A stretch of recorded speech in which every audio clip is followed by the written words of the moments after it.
الرحمن الرحیم۔ صحیح بخاری حدیث نمبر 591۔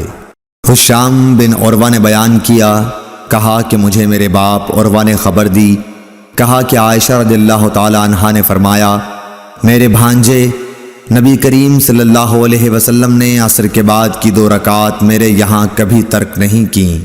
صحیح بخاری حدیث نمبر 592۔ عبد الرحمن بن اسود نے بیان کیا، انہوں نے اپنے باپ سے، انہوں نے حضرت عائشہ رضی اللہ تعالی عنہا سے کہ آپ نے فرمایا کہ 2 رکعتوں کو رسول اللہ صلی اللہ علیہ وسلم نے کبھی ترک نہیں فرمایا، پوشیدہ ہو یا عام لوگوں کے سامنے، صبح کی نماز سے پہلے 2 رکعات اور عصر کی نماز کے بعد 2 رکعات۔ صحیح بخاری حدیث نمبر 593۔ مسروق بن اجدہ نے حضرت عائشہ رضی اللہ تعالی عنہا کے اس کہنے پر گواہی دی کہ نبی کریم صلی اللہ علیہ وسلم جب بھی میرے گھر میں عصر کے بعد تشریف لاتے تو 2 رکعت ضرور پڑھتے۔ صحیح بخاری حدیث نمبر 594۔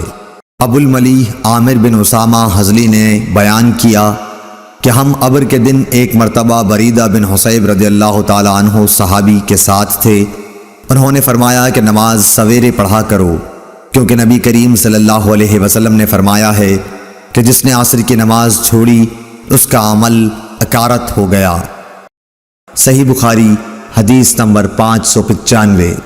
حسین بن عبد الرحمن نے عبداللہ بن ابی قتادہ سے، انہوں نے اپنے باپ سے کہا، ہم خیبر سے لوٹ کر نبی کریم صلی اللہ علیہ وسلم کے ساتھ رات میں سفر کر رہے تھے، کسی نے کہا کہ حضور صلی اللہ علیہ وسلم آپ اب پڑاؤ ڈال دیتے تو بہتر ہوتا۔ آپ نے فرمایا کہ مجھے ڈر ہے کہیں نماز کے وقت بھی سوتے نہ رہ جاؤ۔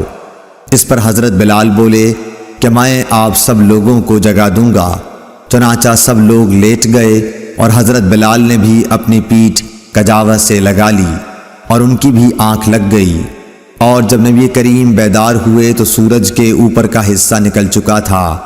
آپ نے فرمایا، بلال تو نے کیا کہا تھا؟ وہ بولے، آج جیسی نیند مجھے کبھی نہیں آئی۔ پھر رسول کریم صلی اللہ علیہ وسلم نے فرمایا کہ اللہ تعالیٰ تمہاری ارواح کو جب چاہتا ہے قبض کر لیتا ہے اور جس وقت چاہتا ہے واپس کر دیتا ہے۔ اے بلال اٹھ اور اذان دے۔ پھر آپ نے وضو کیا اور جب سورج بلند ہو کر روشن ہو گیا تو آپ کھڑے ہوئے اور نماز پڑھائی۔